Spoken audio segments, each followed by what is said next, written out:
कैसे हो आप सब? I hope so guys all are doing absolutely great and fine. So हमारे प्यारे नबी साज की आज हम उनके बचपन का एक वाक्य सुनेंगे। हमने उनके जितने भी वाक्य सुने हमें हर एक वाक्य उनका पसंद आया क्योंकि वो इतने इतने अच्छे हैं ना। सो आज जो है प्रॉफिट मोहम्मद जी का एक बचपन का वाक्य सुनते हैं, उसके बाद करते हैं बाकी की बातें। एंड मेक श्योर आपने सब्सक्राइब करा है चैनल को, नहीं करा है तो करें। और ब्लॉग बहुत मस्त है, आप लोगों को नहीं पता है तो मैं बता दूं, हमारा ब्लॉगिंग चैनल भी है SN ब्लॉग्स करके, लिंक डिस्क्रिप्शन में है, वहाँ जाके देखो, हमारे डेली ब्लॉग्स आते हैं, आपको काफ़ी पसंद आएंगे।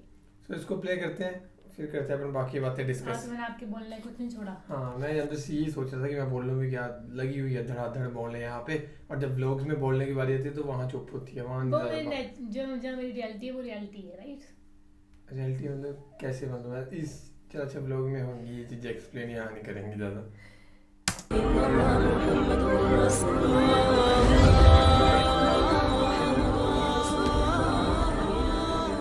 अस्सलामुअलैकुम प्यारे दोस्तों, पैगंबर हज़रत मोहम्मद सल्लल्लाहु ताला अलैहि वसल्लम का बचपन पार्ट 1 में हमने आपको बताया था कि किस तरह से अल्लाह के नबी की पैदाइश हुई और उसके बाद किस तरह से दाई हलीमा ने आपकी परवरिश 2 साल के बजाय 4 साल तक की आपकी परवरिश की थी।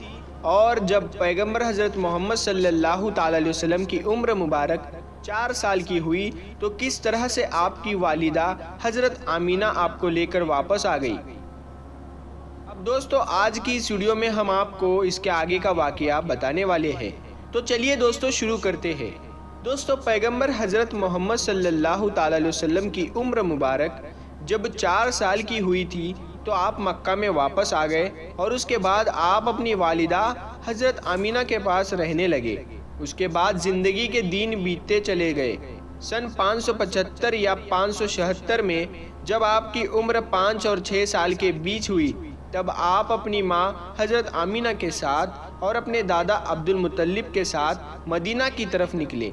मदीना में आपके लिए 2 ख़ास बातें थी।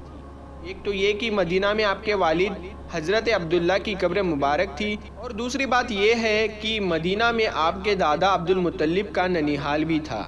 दोस्तों उस ज़माने में सफ़र एक महीने या डेढ़ महीने का हुआ करता था, इसीलिए आपका ये सफ़र भी तकरीबन महीने भर का ही था। 1 महीने के बाद जब आप पलटकर वापस मक्का की तरफ आ रहे थे तो आपकी ज़िंदगी में जो वाक़या पेश आया जिसको देखकर आपके दादा अब्दुल मुत्तलिब भी रोने लगे। अल्लाह के पैगंबर सल्लल्लाहु ताला अलैहि वसल्लम को अपने बचपन की उम्र में ही आपको दूसरा बड़ा झटका लगा और अल्लाह ने आपको एक और आजमाइश में डाल दिया। दोस्तों हुआ ये कि आप जब 1 महीने के बाद मदीना से वापस मक्का आ रहे थे तो रास्ते में ही आपकी माँ आपकी वालिदा हज़रत आमीना की तबीयत बिगड़ गई और वो बुरी तरह बीमार पड़ गई और उसके बाद उनका इंतकाल हो गया। मक्का और मदीना के बीच अबुआ नाम की एक जगह है, वहीं पर हज़रत आमीना को दफन किया गया और इस तरह से आप 6 साल की उम्र में ही यतीम हो गए। आपकी इस हालत को देखकर आपके दादा अब्दुल मुत्तलिब बहुत परेशान हुए और वो रोने लगे। एक तो ये कि आपकी पैदाइश की कुछ दिन पहले आपके वालिद हज़रत अब्दुल्ला का इंतकाल हो गया था, पर अब दूसरा झटका ये लगा कि आपकी उम्र अभी 6 साल की भी नहीं हुई थी कि आपकी वालिदा का भी इंतकाल हो गया। ये देखकर आपके दादा अब्दुल मुत्तलिब को बहुत दुख हुआ, मगर वो भी क्या करते, मरना और जीना तो खुदा के हाथ में है और एक दिन तो सबको मरना है। उसके बाद आपके दादा अब्दुल मुत्तलिब आपको अपनी गोद में उठाए और मक्का की ओर चल पड़े, इस फिक्र के साथ, इस सोच के साथ कि आखिर इस मासूम से बच्चे के साथ ऐसा क्यों हो रहा है। दोस्तों आप ज़रा खुद सोच कर देखिए उन बच्चों पर क्या बीतती होगी जो बचपन में ही यतीम हो जाते हैं, जिनके वालिद और वालिदा का इंतकाल बचपन में ही हो जाता है। उसके बाद जैसे बच्चों को लोग धिक्कार भरी नज़रों से देखते हैं, फिर ऐसे बच्चों के साथ अच्छा बर्ताव भी नहीं किया जाता है। मगर आपके साथ अल्लाह की मदद थी, जैसा कि अल्लाह ने कुरान पाक में फरमाया है कि आपके यतीम होने पर अल्लाह की मदद आपके साथ थी, इसी वजह से आपके साथ अच्छा मामला पेश आया और अल्लाह ने आपको सहारा भी दिया। के बाद आपके दादा अब्दुल मुत्तलिब आपको गम के साथ लेकर मक्का में पहुँचे। आपके घर के अंदर गम का माहौल था। ابو طالب جو آپ کے چچا تھے وہ آپ کو اس حالت میں دیکھ کر رونے لگے۔ ابو طالب آپ کو بہت چاہتے تھے، پر عبد المطلب بھی اپنے بیٹوں سے زیادہ اور اپنے سب پوتوں سے زیادہ اپنے پیغمبر حضرت محمد صلی اللہ تعالیٰ علیہ وسلم کو چاہتے تھے۔ دوستو، ہم آپ کو بتا دیں کہ عبد المطلب وہ شخص تھا جو قریش کا بہت بڑا سردار تھا۔ اس کے لوگ سب سے زیادہ عزت کیا کرتے تھے۔ کعبہ کی چھاؤں میں ان کے لیے ایک خاص فرش بچھایا جاتا تھا جس پر صرف وہی اکیلے بیٹھتے تھے، کسی دوسرے کو اس پر بیٹھنے کی اجازت نہیں ہوتی تھی۔ اللہ کے پیغمبر حضرت محمد صلی اللہ تعالیٰ علیہ وسلم ابھی چھوٹے تھے، کھیلتے کھیلتے وہاں پر آ جایا کرتے تھے اور آ کر اس پر بیٹھ کر بیٹھ جایا کرتے تھے۔ ان کے ساتھ ہی ساتھ یہ کہ ان کو اٹھا کر وہاں سے الگ بٹھا دیا جائے، لیکن عبد المطلب ان کو روکتے تھے اور کہتے تھے کہ یہ میرا پوتا ہے اور اسے بیٹھنے دو۔ پھر آپ کے دادا آپ کے سر پر اور آپ کے پیٹھ پر ہاتھ پھیرتے اور آپ کو اپنے پاس بٹھا لیتے۔ دوستو، کہنے کا مطلب یہ ہے کہ آپ کے دادا عبد المطلب کے دل میں آپ کے لیے محبت کوٹ کوٹ کر بھری ہوئی تھی۔ آپ کی وہ ہر خواہش کا خیال رکھتے تھے، آپ کی ہر ضرورت کو وہ پورا کیا کرتے تھے، آپ کو کسی بھی طرح کی کوئی تکلیف نہیں ہونے دیتے تھے۔ وہ ہمیشہ آپ کو اپنے ساتھ رکھتے، اپنے ساتھ گھماتے پھراتے اور ہمیشہ آپ کو خوش رکھتے۔ دوستو، ایسے کرتے کرتے دن بیتتے چلے گئے۔ اب آپ کی عمر مبارک 8 سال کی ہو گئی، مگر سوچئے اللہ کے نبی نے کیسی کیسی آزمائش سے گزر فرمایا اور اپنی زندگی کا سفر پورا کیا۔ اب آپ کی عمر 8 سال 2 مہینے اور 10 دن کی ہوئی تو ایک دن اچانک آپ کے دادا عبد المطلب کا بھی انتقال ہو گیا۔ مرتے وقت آپ کے دادا جی آپ کی پرورش کا ذمہ ابو طالب کو سونپ دیے۔ ابو طالب آپ کے سگے چاچا تھے۔ دوستو، ذرا سوچئے کچھ بچے پر کیا گزرتی ہوگی جس کے بچپن میں نہ تو ماں کا ساتھ ہوتا ہے اور نہ ہی باپ کا ساتھ، ایک دادا کا سہارا ہوتا ہے، وہ بھی آج چلے جاتے ہیں۔ اس کے بعد آپ کی پرورش کا ذمہ آپ کے چاچا ابو طالب اٹھاتے ہیں۔ دوستو، اس کے بعد ابو طالب نے آپ کو سہارا دیا، آپ کی ہر طرح سے حفاظت کی، آپ کی دشمنوں سے تلوار سے ہر طرح سے آپ کو محفوظ رکھا اور آخری سانس تک آپ کی مدد کرتے رہے۔ حالانکہ ابو طالب پیسے والے نہیں تھے، پھر بھی آپ کو کسی بھی بات کی کمی محسوس نہیں ہونے دی اور جس چیز کی خواہش کرتے تھے آپ اس کو پوری کر دیتے تھے۔ دوستو، اس کے بعد دن بیتتے چلے گئے۔ ابو طالب جب بھی کسی سفر پر جاتے تو آپ پیغمبر حضرت محمد صلی اللہ تعالیٰ علیہ وسلم کو اپنے ساتھ لے کر جاتے، کیونکہ اس زمانے میں سفر بہت لمبا ہوا کرتا تھا، ایک ڈیڑھ مہینے کا سفر ہوتا تھا، اور ابو طالب نہیں چاہتے تھے کہ معصوم سا بچہ جس کے نہ والد نہ والدہ کا سہارا ہے، نہ کوئی دادا کا سہارا ہے، اس کو کسی اور کے بھروسے چھوڑ کر جاؤ اور اس کو تکلیف ہو۔ دوستو، ایک بار ابو طالب اپنے قافلے کے ساتھ ملک شام کی طرف تجارت کے لیے روانہ ہوئے۔ یاد رکھیے، پہلے عرب میں جو لوگ تھے، خاص کر کے قریش کے لوگوں کا امپورٹ ایکسپورٹ کا بزنس تھا، یعنی کہ وہ ایک جگہ سے سامان خریدتے تھے اور دوسری جگہ پر لے جا کر اس کو بیچ دیتے تھے۔ اس طرح سے وہ لوگ سامان کی خریدتے اور دوسری جگہ پر لے جا کر اس کو بیچ دیتے۔ اس طرح سے وہ لوگ سامان کی خرید اور فروخت کیا کرتے تھے۔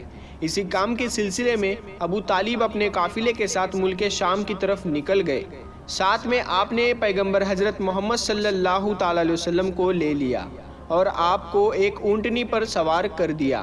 ابو طالب کا جب یہ قافلہ ملک شام کی بارڈر پر پہنچا تو ان کو رات وہیں پر ہو چکی تھی، اس لیے انہوں نے وہیں پر اپنا پڑاؤ ڈال دیا تاکہ وہ وہیں پر رات گزار سکے اور اپنی تھکان کو دور کر سکے۔ تو ہم آپ کو بتا دیں کہ اس زمانے میں راہی ہوا کرتے تھے جو ایک جگہ سے دوسری جگہ پیدل جایا کرتے تھے۔ اس زمانے میں ایک عیسائی تھا جو لوگوں کی رہنمائی کرتا تھا، وہ کبھی اپنے گھر سے باہر نہیں نکلتا تھا، یعنی کہ وہ ہمیشہ اپنے گھر کے اندر ہی رہتا تھا۔ جب اس کو معلوم چلا کہ ملک شام میں کتنے پڑاؤ ڈالا ہے تو وہ دوڑتا ہوا ان کے پاس آیا اور پیغمبر حضرت محمد صلی اللہ علیہ وسلم کو لے لیا اور ابو طالب سے کہنے لگا کہ یہ بچہ ساری دنیا کا سردار بن کر آیا ہے۔ اس کی یہ بات سن کر ابو طالب حیران ہوئے اور پوچھنے لگے کہ تمہیں کیسے پتا، تم کو کس نے بتایا ہے کہ یہ بچہ ساری دنیا کا سردار بن کر آیا ہے؟ तो उस राहिब ने कहा कि जब तुम इस घाटी से इधर उस घाटी में आ चुके थे, इस घाटी में ऐसा कोई भी धर्म और पत्थर नहीं था, तो इस बच्चे को देखकर सजदा न किया हो, और पत्थर और दरख्त सिर्फ उन्हीं लोगों को सजदा करते हैं जिसको अल्लाह अपना पैगंबर बनाकर भेजता है। उसके बाद वो कहने लगा कि तुम इस बच्चे को मुल्क शाम साथ लेकर मत आना, क्योंकि आगे यहूद से इनको खतरा है, कहीं वो इसका कत्ल ना कर दे। और मैं इस बच्चे को अच्छी तरह से पहचानता हूँ, क्योंकि तौरात और दिल में इसके रसूल होने का जिक्र आया है।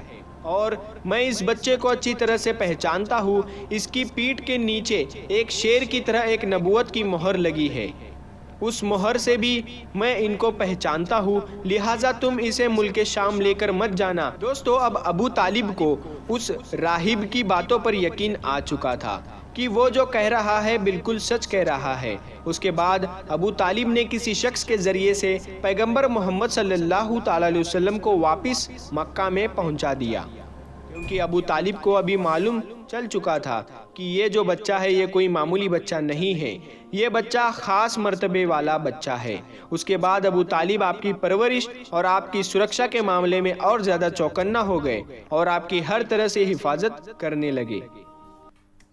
अच्छा, देखा जाए तो कितना उनका मतलब दुख से भरा सही बचपन बात था है। ना। ये हम पहले भी बहुत बार मोहम्मद सीरीज में भी हमने वाक़े सुने हैं लगभग, है ना, थोड़े थोड़े। बहुत उनका मतलब एक ना सैड सा बचपन था ना, ऐसा बचपन मतलब वो सरदार तो बने पूरी दुनिया के, लेकिन कुछ न कुछ एक कमी उनकी ज़िंदगी में हमेशा सही बात रही है है ना। ना, जो हमेशा। बचपन में जिसके माँ बाप खो जाएं, वो मतलब इंसान कैसे जीता है वो उसको ही पता होता है ना।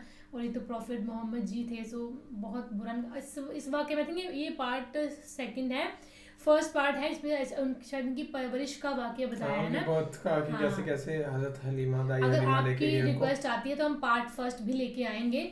बाकी आई होप सो कि आपको पार्ट सेकंड पसंद आया। उसमें मतलब सारे किस्से बताए, हाँ। अबू तालिब वाले बताए, देन उनके दादाजी वाले बताए, उनके जो मदर क्या बोलते हैं, देहांत हुआ, इंतकाल। हाँ वो भी बताया उन्होंने। हाँ। सो काफी मतलब बचपन में उन्होंने दुख से मतलब बचपन में सही इससे हमें ये एक चीज सीखने को मिलती है कि चाहे जितने भी दुख हो आपको ना, आप अपनी हिम्मत से उस चीज का सामना करो, है ना, क्योंकि जो होना है वो तो होना ही है। और जिस मोटिव से आप आए हो उस चीज को जरूर फॉलो अप करो।